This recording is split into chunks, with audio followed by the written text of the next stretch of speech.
Digital stream across the United Kingdom. And around the world. If you're here in the UK, you can also watch us on your TV screen. GB News is Freeview Channel 236. On Sky, we're Channel 515. 626 on Virgin Media. Just remember, you might need to retune your TV to watch the channel. Yeah, and if you are doing that, find out more about retuning by going to gbnews.uk. Join my show Farage, 7 p.m. till 8 p.m. Monday through Thursday. And there you will get opinion, analysis, debate, and I'll cover stories that nobody else dares to touch. And then for the last 15 minutes, talking pints. We're over a drink. We have a civilized conversation with someone. We very often disagree, but we do it in a grown-up way. Come and join me on Farage.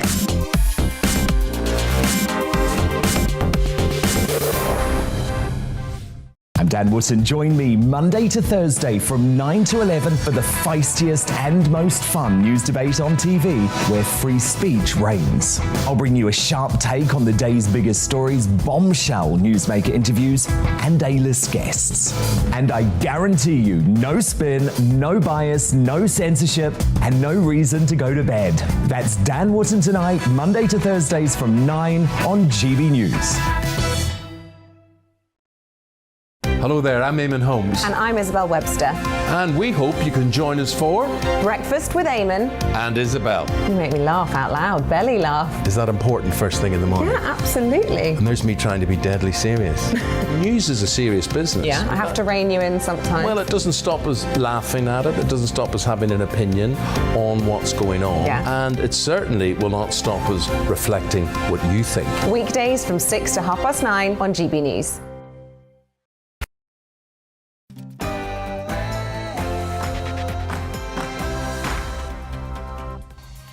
Welcome to this Friday edition of On the Money, your daily weekday dose of economics, business and consumer news. I'm Liam Halligan, and for the next hour, we'll be talking about sky-high corporate pay.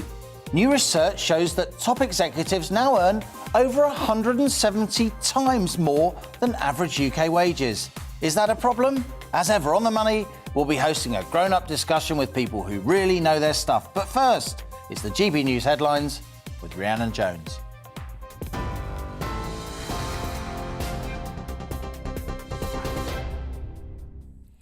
I'm Rhiannon Jones. This is your news at 1:01. Troops are being deployed at London hospitals as NHS staff absences due to COVID rose 59% in a week.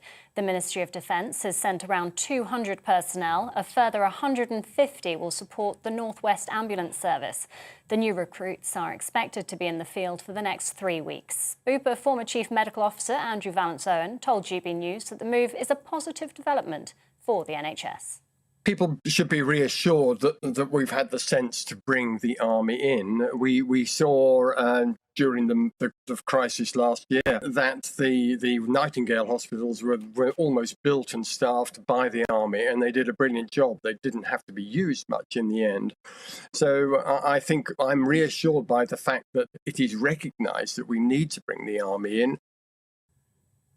Boris Johnson's been criticised by his standards advisor over lost WhatsApp messages in the Downing Street flat renovation row. The newly released messages reveal Johnson discussed Lord Brownlow's plans for a so-called Great Exhibition at the same time as the financing for the flat. Labour says the messages with the Tory donor raise questions about cash for access. They've asked the Common Standards Commissioner to investigate.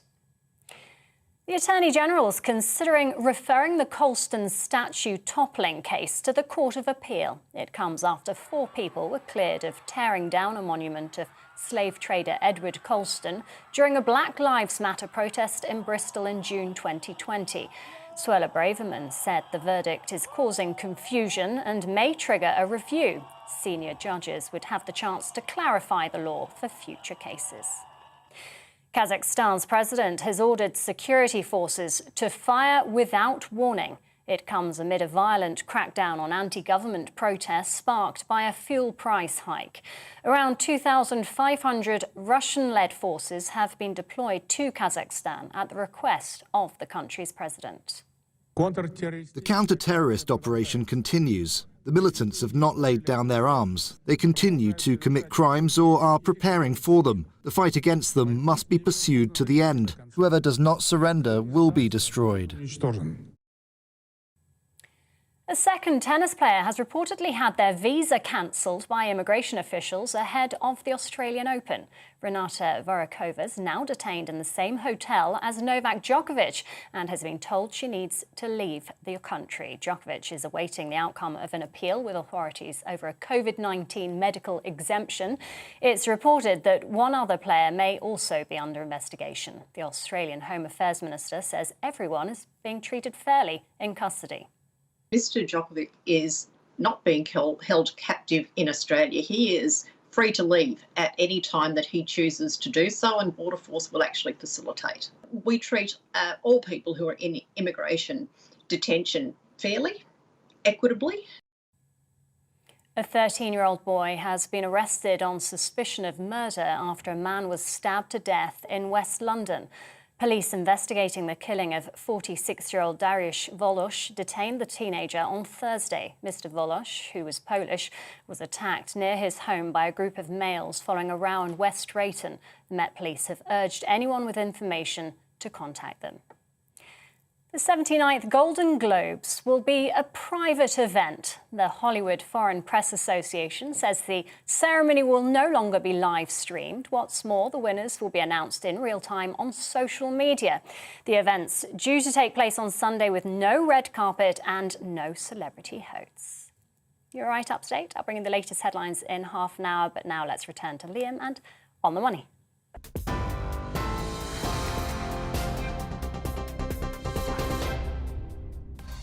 And coming up on the money today, high corporate pay. Is it a problem? Yes, according to the campaign charity, the High Pay Centre. No, says the Institute of Economic Affairs. We host this crucial discussion live.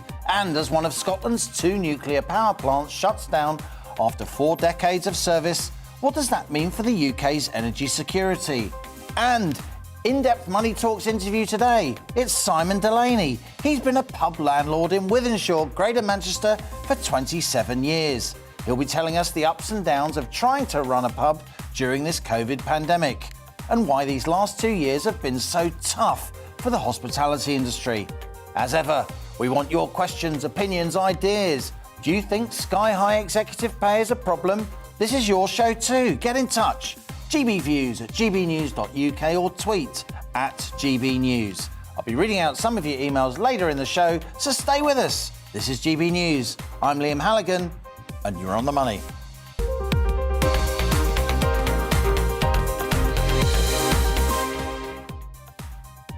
By 9 a.m. this morning, just 7 days into 2022, a chief executive officer or CEO, the big corporate bosses, will have already earned as much as the average worker will be paid throughout the whole of 2022. That's right, a year's money in a week for the corporate high rollers. That just goes to show the extent of wage inequality in the UK. The CEO of a FTSE 100 company, that's the leading stock market listed firms, now makes no less than £2.7 million a year on average. It would take a care home worker earning £15 an hour 173 years to earn the same amount. And £15 an hour, of course, is considerably higher than the UK's minimum wage. Now, some corporate bosses have accepted pay freezes and bonus cuts during this pandemic. But today, a new report from the High Pay Centre, a campaigning charity, demonstrates that leading CEOs are still awarding themselves pay packets 86 times the average wage earned by the rest of us. UK average earnings for full-time work fell between 2019 and 2021, although the data's been skewed by furlough and other pandemic-related effects. While wage growth is now picking up, with consumer price inflation already at 5.1% and rising, wage increases for ordinary workers are, for the most part, likely to be outpaced by rising prices. And as that cost of living rises, of course, if wages don't keep up, living standards fall. While executive pay has levelled out a bit over recent years, the UK's wage gulf remains absolutely vast. Shareholders are meant to keep executive pay in check, but the big institutional investors that own so many of our leading companies often don't bother. Yet public attitudes are hardening. Polling evidence shows people increasingly believe high earnings stem from educational and social privilege rather than talent and hard work. Yet some would argue carping about and trying to cut bosses' earnings won't lead to higher wages for the rest of us. It could, in fact, disincentivise corporate leaders, leading to fewer companies being created and fewer jobs. Obsessing over high pay or referring to executives as greedy undermines the achievements of successful CEOs, says the Institute of Economic Affairs, a free market think tank. And those CEO achievements benefit both employees and customers. So that's our On the Money debate today. Is sky-high executive pay a problem?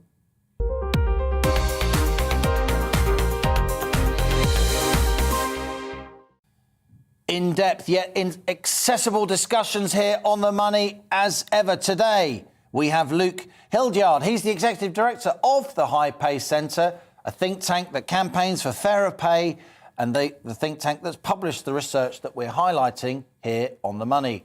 Len Shackleton, meanwhile, he's from the Institute of Economic Affairs. That's a free market think tank based in Westminster. And in the studio, it's Vicky Price, Chief Economic Advisor at the Centre for Economic and Business Research and On the Money regular panellist.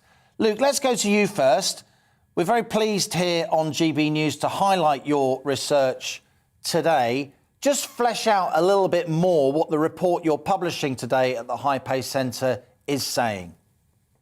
Sure. So this calculation is something we do every year, and it's a creative way of illustrating the profound earnings differences between those at the top and everybody else.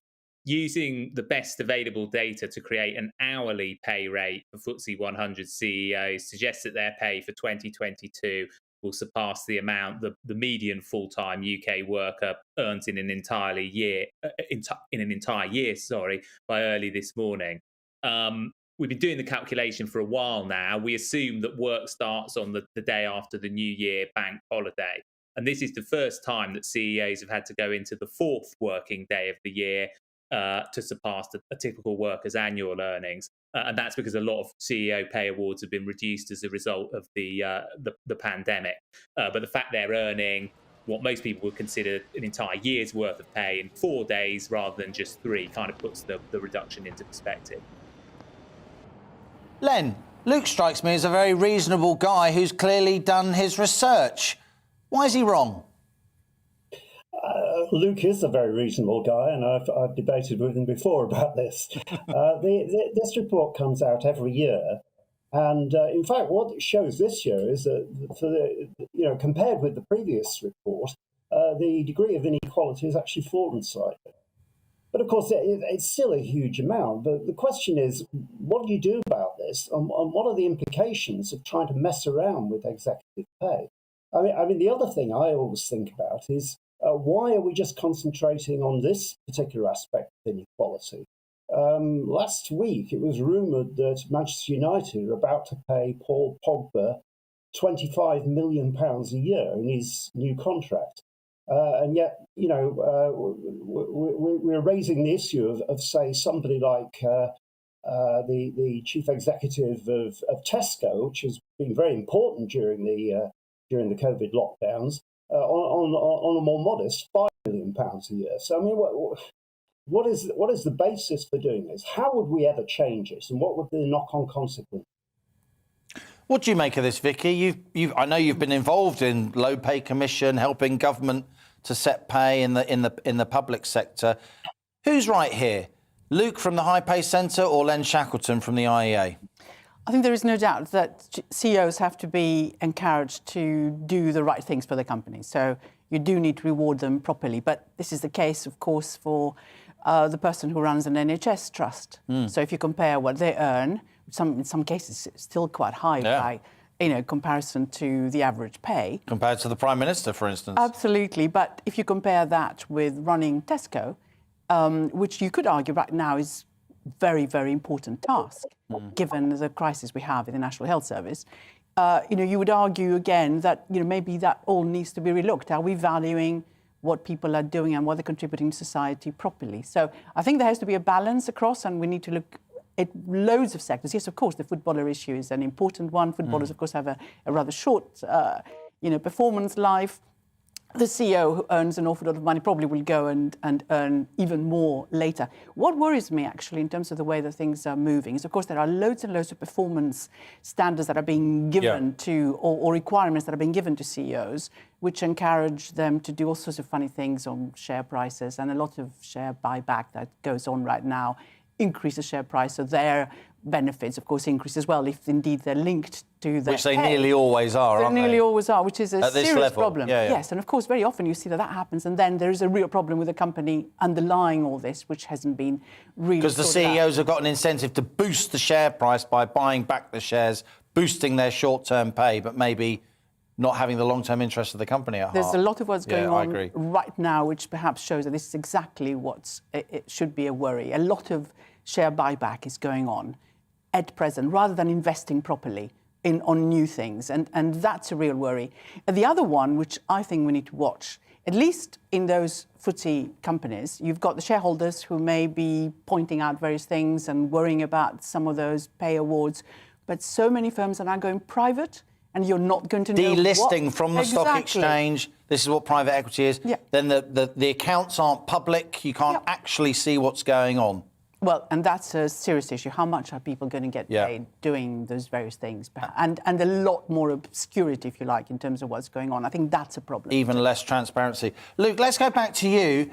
I agree with you, and I read your reports, and it's clearly, I agree with you in the sense that public attitudes are hardening and have been hardening during lockdown.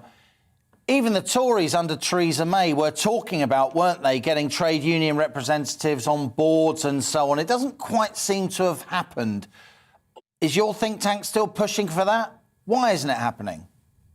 Yeah, I think it was a great shame that they didn't sort of go with that wholeheartedly. They watered down the proposals so you could basically introduce an HR director instead of a genuine elected workers representative on the board. I think it's a real shame, because that would have introduced a bit of real world perspective into deliberations on pay. At the moment, CEO pay levels are set by the remuneration committees, which are comprised of former or serving executives and investors, who tend to be the big institutional investors, asset managers, again, typically earning 6 or 7 figure sums of money. And so they don't see anything unusual about the sort of extraordinary amounts that are paid to CEOs, and they themselves benefit from this culture of high pay, from this idea that those at the top are uniquely talented, and that the economy would fall apart without them. And I just don't think that's the case. We have more university graduates than ever.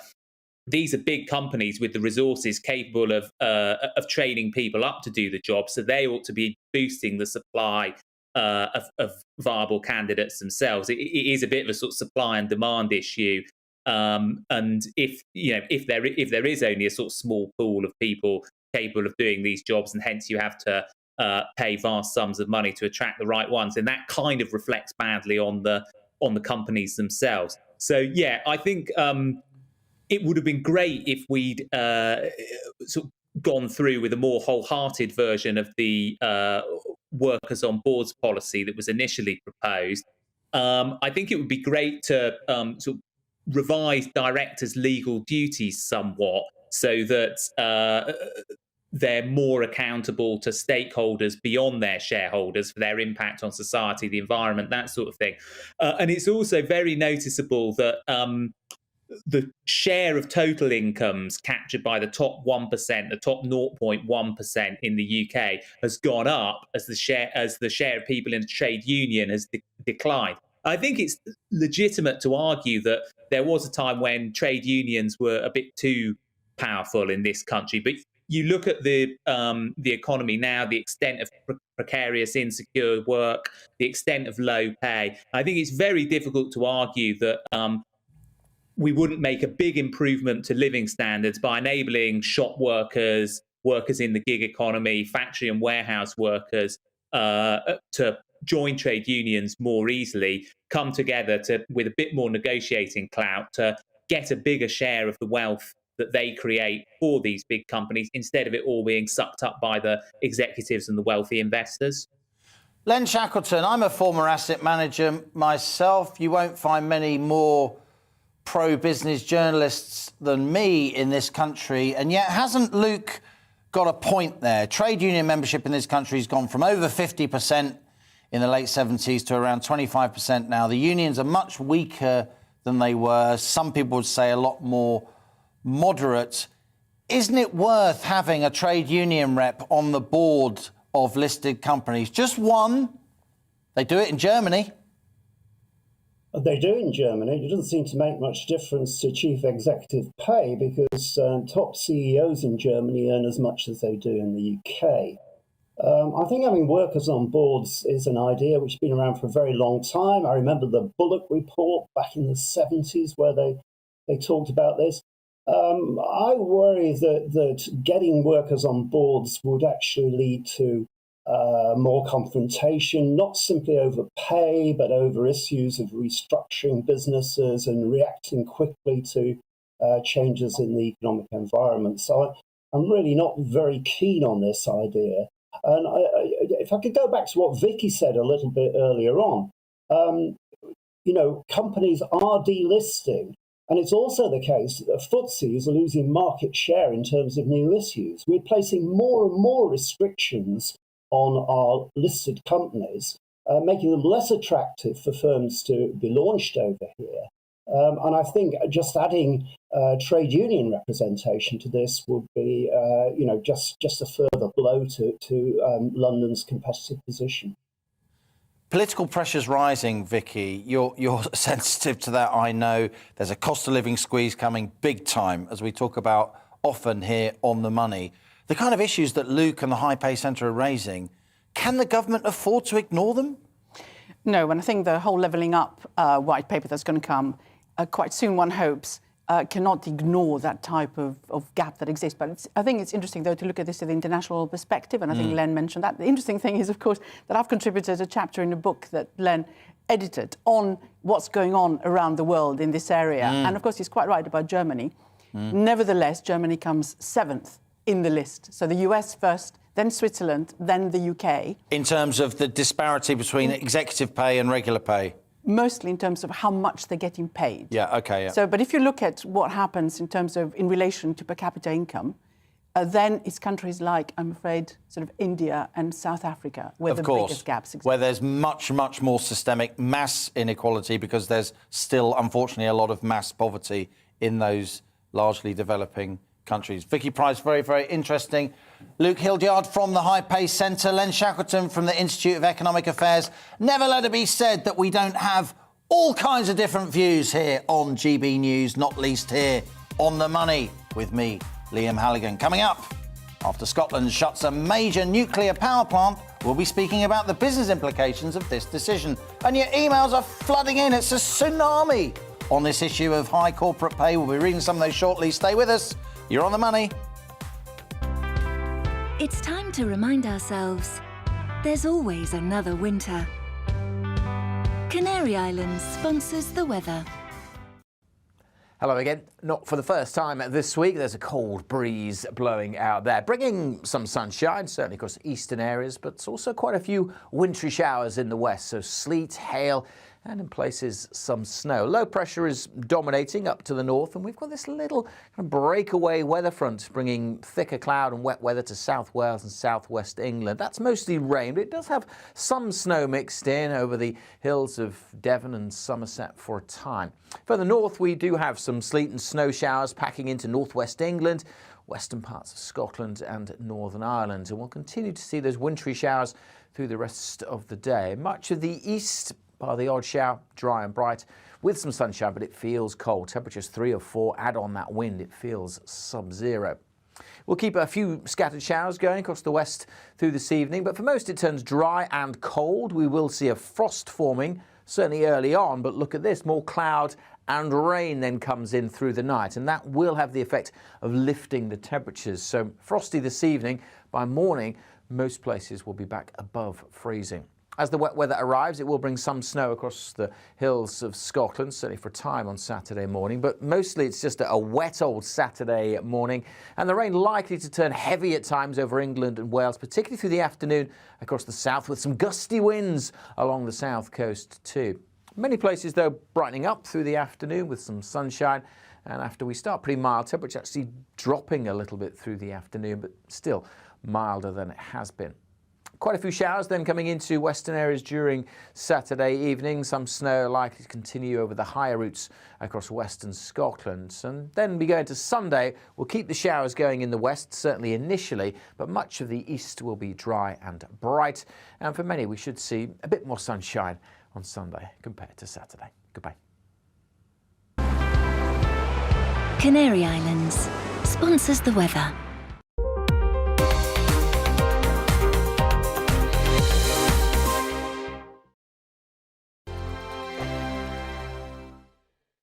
Hello there, I'm Eamon. And I'm Isabel. And you're watching the GB News digital stream across the United Kingdom. And around the world. If you're here in the UK, you can also watch us on your TV screen. GB News is Freeview channel 236. On Sky, we're channel 515. 626 on Virgin Media. Just remember, you might need to retune your TV to watch the channel. Yeah, and if you are doing that, find out more about retuning by going to gbnews.uk.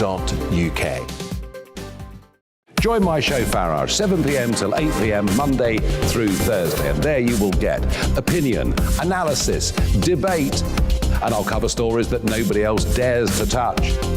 And then for the last 15 minutes, talking pints. We're over a drink. We have a civilized conversation with someone. We very often disagree, but we do it in a grown-up way. Come and join me on Farage.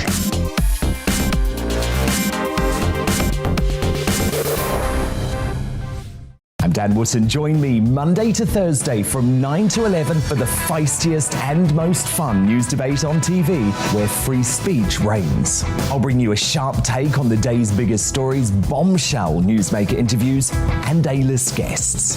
And I guarantee you, no spin, no bias, no censorship, and no reason to go to bed. That's Dan Wootton tonight, Monday to Thursdays from 9 on GB News. Hello there, I'm Eamon Holmes. And I'm Isabel Webster. And we hope you can join us for Breakfast with Eamon and Isabel. You make me laugh out loud, belly laugh. Is that important first thing in the morning? Yeah, absolutely. And there's me trying to be deadly serious. News is a serious business. Yeah, I have to rein you in sometimes. Well, it doesn't stop us laughing at it. It doesn't stop us having an opinion on what's going on. Yeah. And it certainly will not stop us reflecting what you think. Weekdays from 6 to 9:30 on GB News.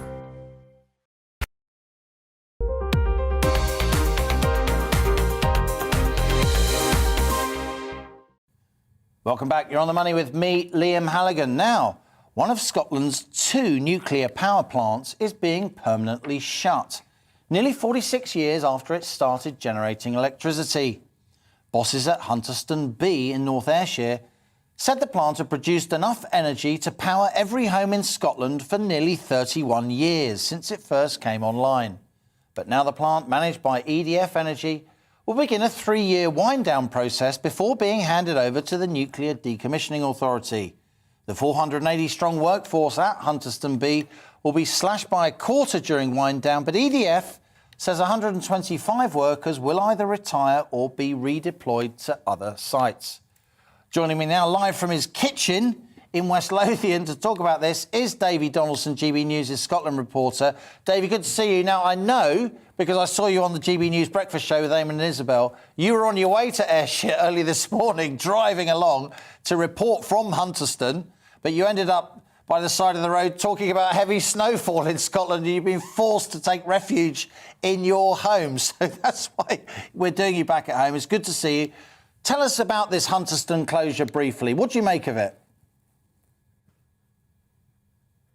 Yeah, I don't think it's a huge surprise. 350 cracks found in reactors at Hunterston. Obviously, it was only initially set up to run for 25 years. It's run for almost 46 years. So it's a facility that's obviously had its day, and that's why it's been it was decommissioned, as you said there. Sellafield will sort out the fuel there, the nuclear fuel, and you alluded to the employees as well. 480 employees, a quarter of them to go during that 3-year defueling process. Obviously, a lot of that will be people retiring, etc., and some will be moved to other areas. So that's certainly positive news that people aren't actually losing their jobs, especially in a time like this. But yeah, it's just had its day, really, and a lot of people have come out and saying that it's that maybe it shouldn't be happening. I know that Tom Greatrix, the chief executive of the Nuclear Industry Association, he says, as the current energy crisis demonstrates, without nuclear, the cost of the electricity we rely on is higher and causes pollution and leaves us reliant on burning imported fossil fuels. The SNP, of course, they are now in coalition with the Green Party, share a very different view. They're not wanting nuclear, they're wanting new ways, obviously more green ways of actually trying to make sure that these fuels are much better for the economy, but and certainly for the climate. But as I say, it's a sad day, I think, for some people who work there. A lot of people work there for a long time. A lot of families work there, and I know that there was workers outside the gates today at midday to say a sort of farewell to the place where they worked. But yeah, I think it probably has had its day, and it's time to go down a different avenue. Well, Davey, I'm sorry you couldn't make it there. Perhaps another time, but it's great to get that update from you and to get an on-the-ground Scottish perspective. Davey Donaldson there, GB News Scotland correspondent. Joining me in the studio is Malcolm Grimston, energy expert and senior research fellow at Imperial College. Always good to see you in the studio, Malcolm. And Vicky Price is still with us. We're not surprised, as Davey Donaldson says, but it's a further depletion of the UK's nuclear capacity. So many of our plants are from the 50s, 60s and 70s, reflecting the fact that Britain was a civilian nuclear power pioneer. What are we going to do about it? Yeah, well, this is the second of the second generation, the 7 second-generation stations to close. Another one at Hinkley will close in the next few weeks. And we've heard this week that Torness and Heysham 2, the two most modern, are going to have their lives reduced by 2 years. So that whole programme will be over by 2028. In the short term, we'll burn more gas. We've seen this in Germany, where, well, Germany, it's coal. Belgium, it's gas. We'll be relying on fossil fuels more. Vicky, again, we're not surprised. What do you make of this? I mean, Malcolm Grimston is almost becoming a sort of, GB News correspondent. Don't tell your friends at Imperial. We're talking about energy all the time now. This is sort of nerdy stuff that you and I would talk about over a drink. It's now mainstream news, isn't it? Not just energy bills, but also energy security. Well, absolutely. And it's interesting also, of course, that Scotland has already announced it's not going to allow any more new nuclear power stations to be built in their region, which is in their nation, which is really quite interesting. So most of it will have to be, of course, for the rest of the UK, where indeed, as we've been hearing, we're not going to get that type of extra supply coming in terms of doing something for our electricity generation for a number of years to come, which is a big problem, which means that in the short term, the contribution to nuclear will decrease. It's quite interesting it's happening now when, of course, we're having this big debate in Europe with this new taxonomy of what does count as green. That's right. And they've said nuclear and gas is green. For the time being. The European Commission says these are green fuels, even though gas is a fossil fuel, and that helps their transition, or at least the idea of transitioning to green energy, right? Well, yes, because otherwise, of course, everything would be incredibly expensive and very, very difficult to do, and you'd have to rely hugely on coal in Germany, as has been said. But nuclear, of course, is so important in places like France, where it is providing something like 70% of energy needs right now. They intend to reduce it to 50%, but are still very high. If you don't include that in the mix, then you're in real trouble. And we may be moving into really not having enough nuclear to help us for the time being. But there are so many other issues. The decommissioning costs are going to be dealing with that nuclear waste. Really significant. So I think that the reason why a number of people will retain their jobs is because they have to deal with that now. Thank you, Vicky. You're watching On the Money with me, Liam Halligan. After the break, we'll be continuing this conversation on nuclear energy. And we'll also be talking to the Mancunian landlord, Simon Delaney. With 3 decades of experience under his belt, He'll be telling us what it's like running a much-loved local boozer during tricky times. But first, the GB News headlines once more with Rhiannon Jones.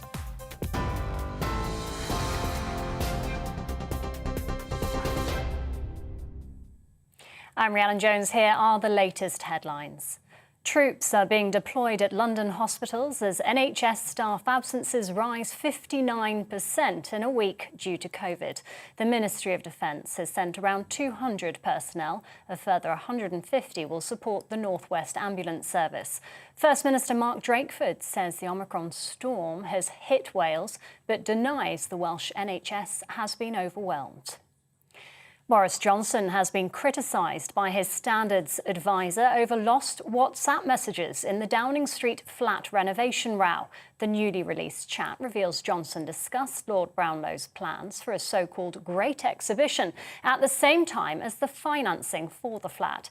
Labour says the messages with the Tory donor raise questions about cash for access and have called for an investigation. The Attorney-General is considering referring the Colston statue toppling case to the Court of Appeal. It comes after 4 people were cleared of tearing down the monument of slave trader Edward Colston during a Black Lives Matter protest in Bristol in June 2020. Suella Braverman said the verdict is causing confusion and may trigger a review. Senior judges would have the chance to clarify the law for future cases. A second tennis player has had their visa cancelled by immigration officials ahead of the Australian Open. Renata Varkova is being detained in the same hotel as world number 1 Novak Djokovic and has been told she must leave the country. It's reported that one other player may also be under investigation. It's 1:34. I'll have more on all of the day's main stories for you at the top of the hour. Until then, bye.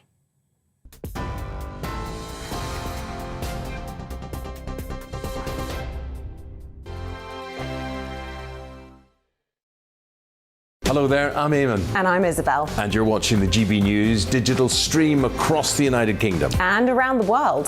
If you're here in the UK, you can also watch us on your TV screen. GB News is Freeview channel 236. On Sky, we're channel 515. 626 on Virgin Media. Just remember, you might need to retune your TV to watch the channel. Yeah, and if you are doing that, find out more about retuning by going to gbnews.uk.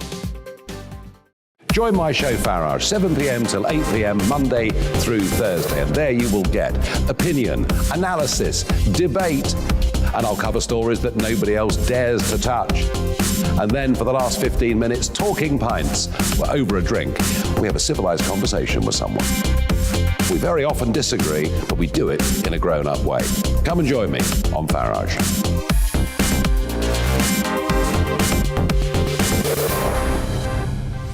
I'm Dan Wootton. Join me Monday to Thursday from 9 to 11 for the feistiest and most fun news debate on TV, where free speech reigns. I'll bring you a sharp take on the day's biggest stories, bombshell newsmaker interviews, and A-list guests. And I guarantee you, no spin, no bias, no censorship, and no reason to go to bed. That's Dan Wootton tonight, Monday to Thursdays from 9 on GB News. Hello there, I'm Eamon Holmes. And I'm Isabel Webster. And we hope you can join us for Breakfast with Eamon and Isabel. You make me laugh out loud, belly laugh. Is that important first thing in the morning? Yeah, absolutely. And there's me trying to be deadly serious. News is a serious business. Yeah, I have to rein you in sometimes. Well, it doesn't stop us laughing at it. It doesn't stop us having an opinion on what's going on. Yeah. And it certainly will not stop us reflecting what you think. Weekdays from 6 to 9:30 on GB News.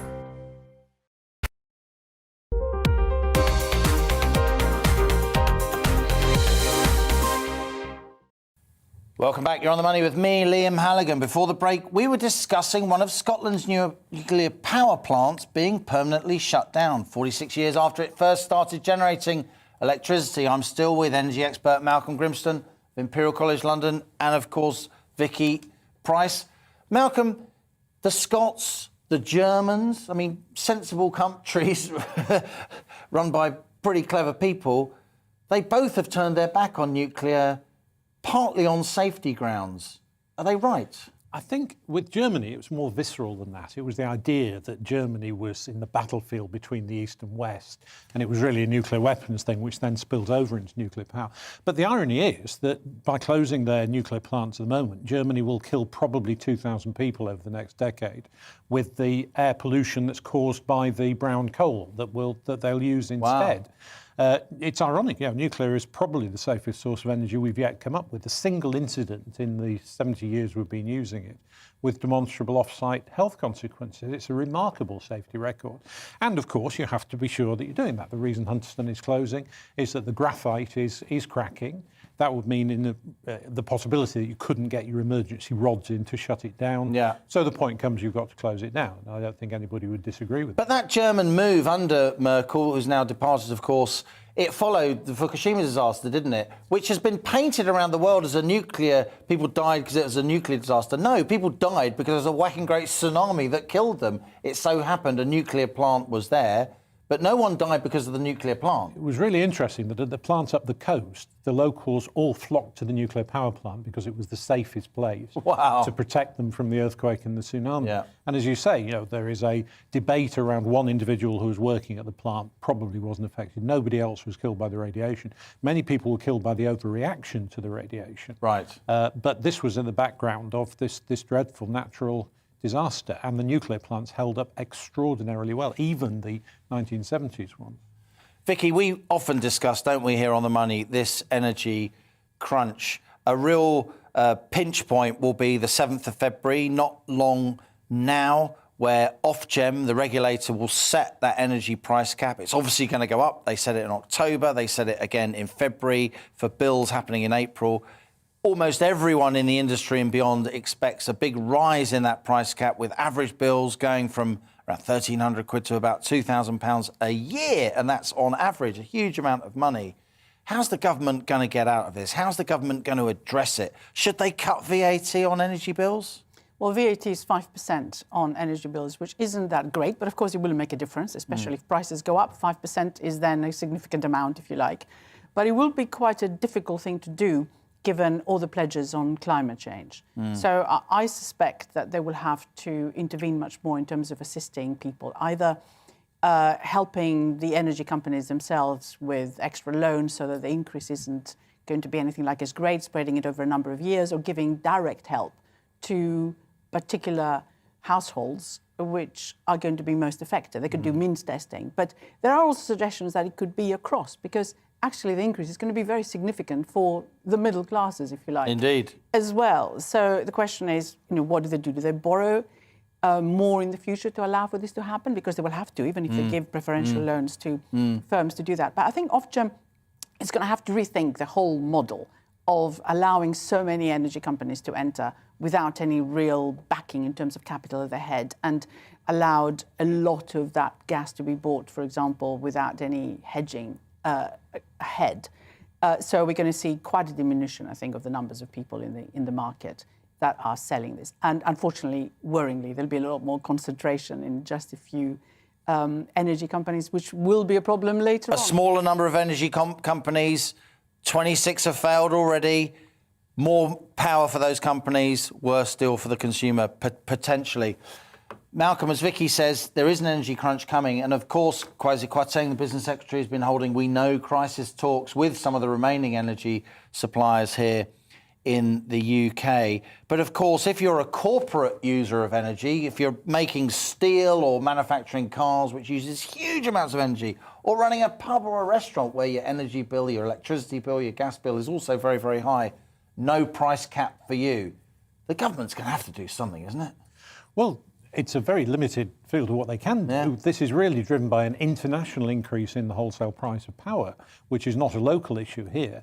And you can also argue some of these companies that went out of business did so because they didn't hedge against a difficult future.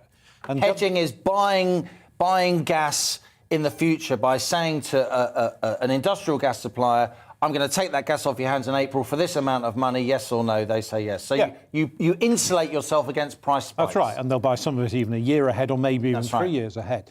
The smaller companies were, in effect, freeloading off a market where prices were very low and then got caught out. Yeah. And governments, I think, will be nervous about subsidising companies which did not take the measures that to so protect these themselves. these energy companies that are failing, it's largely because they've been imprudent. They've taken the low price as it was, charged the consumers, massive wedge in between, that's their profit, rather than buying gas on the forward market, which may have been more expensive, but now looks very, very cheap because the price has since spiked. It's complicated, but it's pretty simple. It's a relatively straightforward insurance policy. That's right. And the big companies take out this insurance policy as a normal business model, and it's really paid back over the course of the last months for that. The smaller companies weren't doing that, stealing customers at low prices, but then when they weren't allowed to sell the electricity for less than it was costing them to make it, then of course they went bust. And there is an argument that government has to be very careful about taking on the irresponsibility, as it were, Indeed. the risk associated with irresponsibility because of the signal that sends to the rest of the market. Very good. Malcolm Grimston, always good to have you in the studio. We'll be doing lots on energy here on The Money in the weeks to come. You will. Look forward to having you contributing, and as ever, Vicky Price of the Centre for Economic and Business Research. Great to see you in the studio. Now, so many of you have written in about our earlier discussion on massive pay disparities here in the UK. We can't read them all, but here are a few. Alex says, "Oh, Liam, don't get me started." Oh, Alex, this has been a disgrace for years. There should be a national minimum wage and a national maximum wage and a ratio of 20-1 in every company so that the highest paid can't by law earn more than 20 times of the lowest paid. Ian says, "I have no problem with high-level executives earning high salaries, provided the amounts are sensible and they've actually earned it." Scott says, "Outrageous CEO wages are a massive problem, along with huge payments that go to investors. We all know these people deserve to receive benefits for hard work and investment. But when there is little or no trickle down to the workers, it gives capitalism a very bad name." Well said. And Richard says, "When I lived in Denmark," not many emails we get to GB News start with that. "When I lived in Denmark, there was a much closer spread between blue-collar and white-collar pay. This made for a far more cohesive society." Good points, well made from all of you. Keep those emails coming in. We love to hear from you and learn lots and lots from our GB News viewers. Now, it's time for my daily interview series. Here it is. It's Money Talks.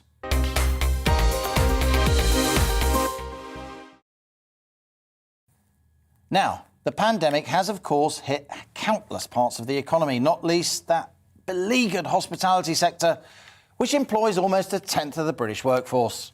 Before the pandemic, the UK had almost 48,000 pubs, but over 4,000 have now closed in just 2 years. Over the Christmas period, the hospitality industry said takings were down by 40% on a regular year, as millions of punters stayed away due to the rise in the Omicron variant. Now, one person who knows all about this issue is Simon Delaney.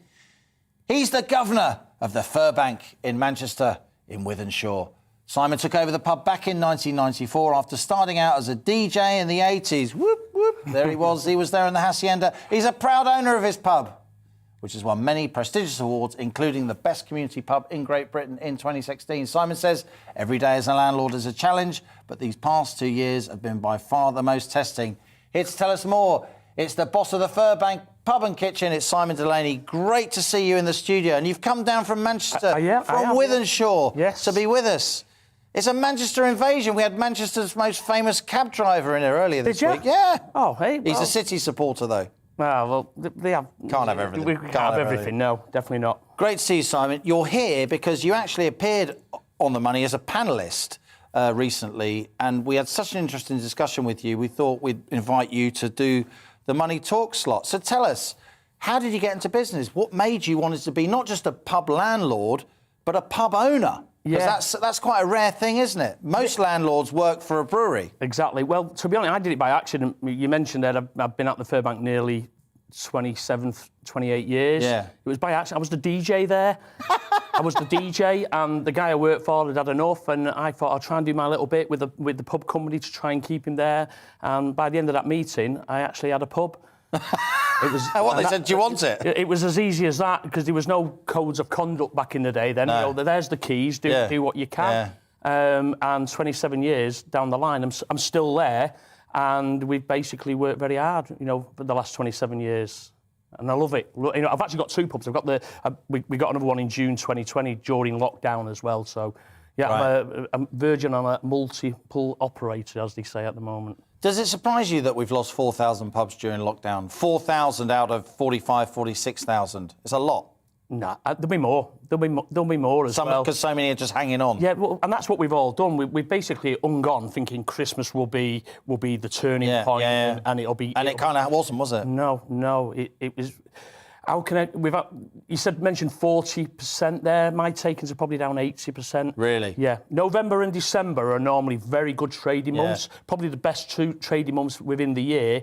This year, November and December compares to January, February, pre-pandemic. But Wythenshawe, you're in South Manchester. It's more of it's not the city centre of Manchester. It's more of a suburban kind of setup. So a lot of your drinkers are local, loyal, regular pub goers rather than sort of tourists and passing trade. Is that, correct. Is that fair? We do get some trade from the Manchester Airport. We're very close. The Furbank's very close to the airport. Yeah. But as a rule, they are regulars, and what we've created at the Furbank and the Little Bee, my new pub, is we tick our boxes. So we show sport, we look after the community, we have the elderly, we have the young, so everybody within the community comes in. But what we found is that they're not doing that anymore, because obviously what we've just had is the pandemic and the way the industry's been treated. I am going to ask you in a bit about awkward punters you've had to deal with and the joys and pitfalls of being a pub landlord. It's a job lots of people would think they might want to do at some stage, so I know it's very, very hard work. A lot of people in my family have run pubs over the years. But just let's focus for a minute, Simon, on the pandemic. As we went into it in early 2020, you can't have imagined that in 2022 we'd still be talking about this. No, we would have never foreseen what we did. I actually took on another pub in June 2020, thinking that, this is coming to an end now, and I'll reap the rewards. We could have never foreseen what was going to go on, and how we felt like we were victimised by the government, how we were treated by the government compared to other. No furlough for you. Yeah, that's it. There was no furlough, and I'll be honest with you, we got to thank the government for the furlough that we were able to pay the staff, because that kept them in work, and the grants as well. So the first lockdowns and was okay financially. So we're talking spring 2020. Yeah, that was fine, because there was lots of financial support and grants and everything. You know, we went into debt thinking we'll be all right because we're going to come out of this. Yeah. You know, as you say, we wouldn't have thought it was going to be going on for nearly 2 years, and it's where we are now. It's a disaster. It's a full-on disaster for my pubs and a lot of other pubs. So tell us, we had Freedom Day in July 2021. I presume you had a pretty good summer in the pub. Lots of people coming back, lots of people celebrating, making up for lost time, if you like. And then in the run-up to Christmas, you're thinking we're going to have a really strong Christmas. It's looking good, October, November. Then Omicron comes along. What happened after those government press conferences at Number 10? Tell us about the reality of the impact of those government statements on footfall in your pubs. It plummeted because basically what they did, you know, the media have to report what the government is saying and what the Prime Minister has to say, but it plummeted. It just went from being okay, we're getting by, and it took us to a point where we're not even breaking even. What were your emotions at that point, having hung on for 18 months, thinking... Well, that's where you think, what's going on? You feel like you're in some kind of scary movie. You think, is this really, really happening? And, you know, everyone said, you know, we got lots of encouragement from people saying, oh, it'll be all right. And I think, well, is it going to be all right? And it doesn't feel like it's going to be all right. And you're putting more and more of your own money in the business. And that's what we're doing, because you've got people you're trying to pay, people work for you. They're like family, right? We're losing every day. We're losing every single week. And, you know, you think, well, they'll help us, the government will help us. And then they come out with the grant, which is to me, it doesn't make sense. The grants that they're going to give the hospitality, it won't make any difference whatsoever. And come April, you're going to have to be paying more national insurance for your employees. You're going to have to pay more corporation tax from April 2023. That's going up. Energy bills, I'm sure your electricity bill is scary. No price cap for you guys. Already scary. It was already, but now because we've just signed up a new contract and it's nearly double to what we were previously paying.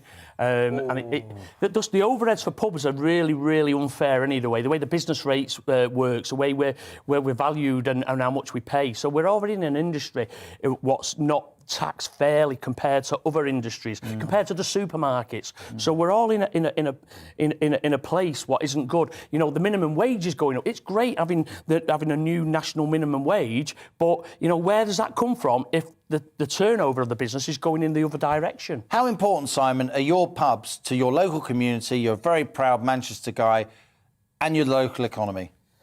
The local community in both my pubs, they love my pubs. It's where we have a old Tony, we call him. He comes in 7 days a week. Yeah. He's not coming in to get, you know, out of his head on G&T. He's coming in for that interaction. The human contact. That human contact. It's the only contact that somebody like him. To stave off loneliness, right, for a lot of people. Do, you know, and pubs are there to combat loneliness. We have community lunches for the elderly. And again, it gives them a normal sort of environment. Rather than going into a cold, drafty church hall, come into a pub, have some posh coffee, and you know, put a couple of quid in the bar for a pint, makes you feel like a human being, right? And it's normality for them. And if them pubs are not around, they've not got that. It's all right for the younger people who have got new lifestyles who can do this away from the pub, but the elderly need somewhere where they can go and have that normal interaction with another human being.